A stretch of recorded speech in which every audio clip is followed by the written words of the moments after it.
কাঁচা আম যা খেতে সবার ভালো লাগে, আর অসময়ে কিন্তু এই রকম কাঁচা আম পাওয়া যায় না।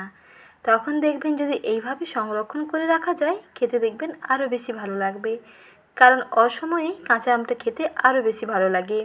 যখন আমের সিজন থাকে, সিজনের সময় কাঁচা আম পাওয়া যায়, তখন তো খেতে ভালোই লাগে। কিন্তু যখন অসময়ে আমটা ফুরিয়ে যায়, কিংবা আম পেকে যায়, কিংবা অসময়ে কাঁচা আমটা হাতের নাগালে পাচ্ছেন না, তখনকার জন্য যদি এইভাবে কাঁচা আম থাকতে থাকতে সংরক্ষণ করে রাখা যায়, তাহলে অসময়েও কাঁচা আমের স্বাদ নিতে পারবেন। কেমন করে, তার সমস্ত খুঁটিনাটি টিপস সহ রেসিপিটি শেয়ার করলাম। ভিডিওটি কোথাও স্কিপ না করে শেষ পর্যন্ত দেখতে থাকুন, আশা করি ভালো লাগবে।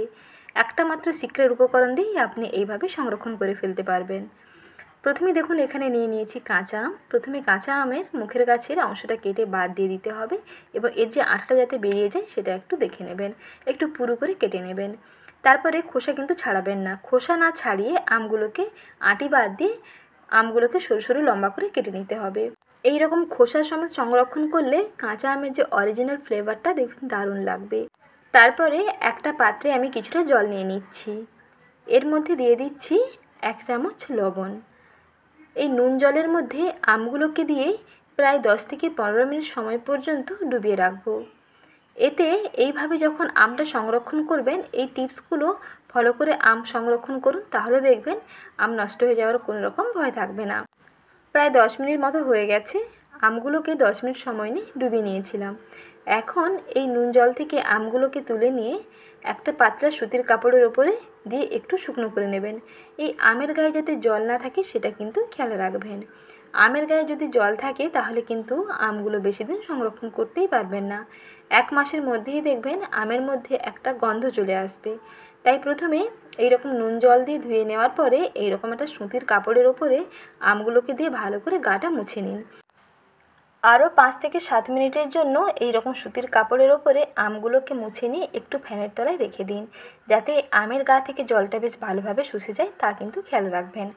তার জন্য এই রকম একটা সুতির কাপড়ের ওপরে আমগুলোকে বিছিয়ে প্রায় 10 মিনিটের জন্য ফ্যানের তলায় রেখে দিন।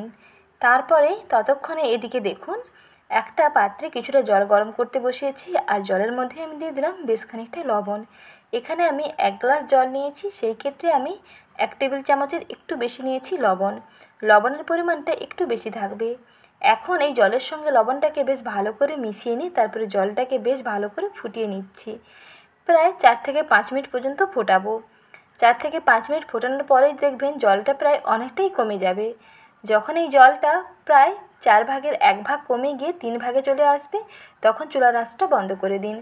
তারপরে এই জলটাকে ভালো করে ঠান্ডা করে নিন। রুম টেম্পারেচারে রেখে প্রায় একটুক্ষণ সময় নিয়ে ঠান্ডা করে নিন। আর এদিকে দেখুন, যেই বয়ামে আমি আমগুলোকে সংরক্ষণ করব, সেই বয়ামটাকে ভালো করে ধুয়ে পরিষ্কার করে নিয়ে বয়ামটাকে রোদের মধ্যে একটুখানি সময় রেখে দিয়েছিলাম। 10 থেকে 15 মিনিট রোদের মধ্যে রেখে দেবেন, যাতে ভেতরে কোনো রকম জল না থাকে, সেটা কিন্তু দেখে রাখবেন। কিছুক্ষণ ফ্যানের তলায় রাখার পরেই দেখুন আমগুলোর গা থেকে জলটা কিন্তু বেশ ভালোভাবে শুষে গেছে। এখন এই টুকরো আমগুলোকে কাঁচের বয়ামের মধ্যে ভরে নিলাম, আর যেই জলটা আগে থেকে ফুটিয়ে নিয়েছিলাম সেই জলটাও দেখুন বেশ ভালোভাবে ঠান্ডা হয়ে গেছে। একটা আঙুল ডুবিয়ে দেখিয়ে দিচ্ছি, দেখুন জলটা বেশ ভালোভাবে ঠান্ডা হয়ে গেছে। এখন এই জল এই কাঁচের বয়ামের মধ্যে ভরে নিচ্ছি। প্রথমে আমগুলোকে ভরে নেবেন, তারপরে পুরো ভর্তি করে জলটাকে ভরবেন। আর এই আমগুলো যাতে 6 মাস থেকে 1 বছর পর্যন্ত সংরক্ষণ করা যায়, তার জন্য এখানে আমি 1 টেবিল চামচ ভিনিগার দিলাম।